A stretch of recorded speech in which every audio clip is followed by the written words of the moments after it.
بصوا احنا بقينا عشرة خلاص وصحاب، فسركم كبير يعني. بس كان عندكم كام سنة لما جه في بالكم الفكرة دي؟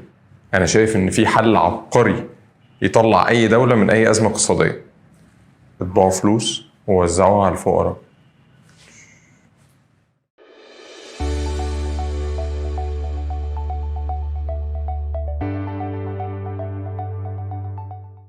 ازيكم واهلا بيكم في فيديو جديد من فيديوهات علاقات ولا بيزنس، واللي بنحاول فيها نفسر المفاهيم بتاعة البيزنس بحاجات بنشوفها في حياتنا اليومية وعلاقاتنا اليومية، زي السؤال اللي احنا سألناه من شوية ده.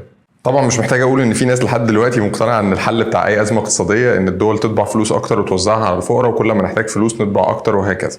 طيب، طبعا انا مش خبير اقتصادي ومش محتاج هنا ان احنا نتكلم على الاقتصاد، لان بقت ناس كتير دلوقتي عارفة ان طباعة فلوس بدون غطاء نقدي او بدون زيادة الانتاج ده مش بس حل مش كويس، ده هو كمان ممكن يضر بالاقتصاد وممكن يرفع الاسعار ويتسبب في تضخم وكساد اكتر من كده بكتير. بس بما اننا هنا بنتكلم عن البيزنس مش عن الاقتصاد، وبما ان دي علاقة احنا بنشوفها في حياتنا او موقف بنمر بيه في حياتنا، فتعالوا نشوف ده ازاي بيأثر في البيزنس او ايه اللي ممكن نتعلمه من هنا في البيزنس.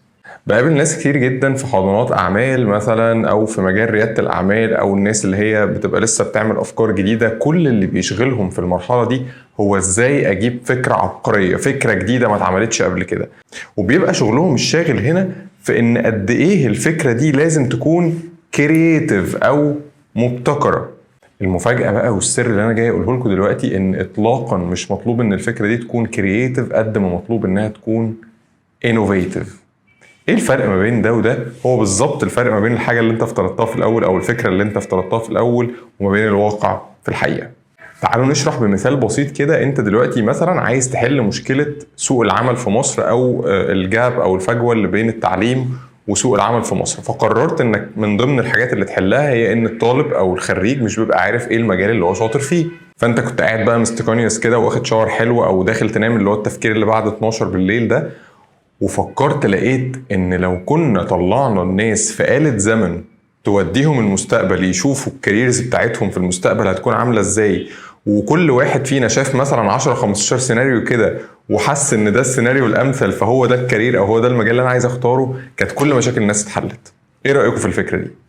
فكرة طبعا عبقرية ورائعة جدا، بس فيها مشكلة صغيرة خالص، انها مش انوفيتيف، هي غير قابلة للتطبيق بالامكانيات الحالية. طيب ازاي بقى بنعرف الفكرة لو كانت كرييتيف ولا انوفيتيف؟ خلينا الاول نتفق ان كلنا بلا استثناء ممكن نكون كرييتيف، عكس الشائع ان الناس مش مولودة كرييتيف. لا، الكرياتيفيتي او الابداع فكرة انك بس تفكر في حاجة مش مألوفة، او انك بتجمع دوتس كده من خبراتك السابقة او من حاجات انت شايفها حواليك عشان تبتكر فكرة جديدة. لحد هنا الموضوع سهل جدا واي حد ممكن يعمله، وعشان كده مش كل الافكار الجديدة بتنجح، لان هي بتفتقد لثلاث عناصر هم اللي بيخلوا الفكرة انوفيتيف مش كرييتيف. كل ما تجيلك فكرة جديدة قسها على الثلاث مقاييس دول. اول حاجة الديزايرابيلتي او الرغبة، هل الفكرة اللي انت طلعتها دي الناس محتاجاها؟ هتقول لي طيب ما انا طالما طلعت فكرة يبقى اكيد الناس محتاجة حلها. لا، اقصد الناس محتاجاها بشكلها الحالي اللي انت طلعتها عليه. يعني فكرة آلة الزمن دي مثلا، هل الناس هتحب ان هي تشارك او تدفع فلوس في آلة زمن تحديدا؟ لو اذا هي عدت من الفلتر الاولاني. طيب تدخل بقى على الفلتر التاني اللي هو feasibility او قدرة على التنفيذ. وهنا بنفكر هل الفكرة اللي طلعت لي دي انا عندي دلوقتي من الامكانيات ومن المهارات والخبرات والوقت والفلوس اللي تخليني قادر انفذ الفكرة دي على ارض الواقع بشكلها ده ولا لا. فلو انت مطلع فكرة جديدة مثلا بس ما عندكش خالص اي حاجة تخليك تنفذ الفكرة دي على ارض الواقع ومجرد بس ان هو خيال وخلاص، اذا الفكرة دي هتبقى سقطت في اختبار الفيزابيليتي. هنا هي مش هتنفع تتنفذ اصلا عشان تحولها لفكرة انوفيتيف. طيب هنفترض ان هي عدت من الفلتر التاني، هندخل على الفلتر التالت اللي هو viability. هنا هو فكرة قابلية النمو او فكرة الجدوى الاقتصادية. يعني بالبلدي كده ممكن نقول هي الفكرة دي هتجيب همها ولا لا. الفكرة دي لو اتعملت بالفعل هل الإيراد منها أو العائد منها هيغطي تكاليفها؟ طب هل هي هيبقى عندها فرصة للسكيلابيليتي أو إنها تكبر وتنمو أكتر أو تتطور أكتر ولا لأ؟ لو الفكرة بتاعتك عدت من الثلاث مراحل دول أو الثلاث فلاتر دول، مبروك، انت حولت الأفكار الكرييتيف لأفكار انوفيتيف، وهو ده اللي السوق محتاجه وهو ده فعلا اللي بينجح في أي ماركت بينزل فيه الفكرة جديدة. الخلاصة كلنا نقدر نفكر، كلنا ممكن نطلع أفكار كرييتيف جدا أو أفكار جديدة جدا، بس مش كل الأفكار انوفيتيف أو تنفع تتطبق في السوق أو ينفع يكون في منها عائد كوميرشال أو تجاري. لازم يكون فيها 3 حاجات: desirability, feasibility و viability.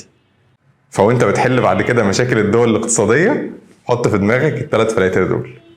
لو عجبك الفيديو ده كالعادة هنقول مش لازم خالص تعمل شير ولا تعمل سبسكرايب ولا الحاجات دي كلها، بس حاول تفرج اكبر عدد ممكن من الناس عليه، وبالذات ترشحه للناس اللي انت شايف ان هو هيقدر يفيدها بشكل كبير او ان هم محتاجينه بشكل كبير.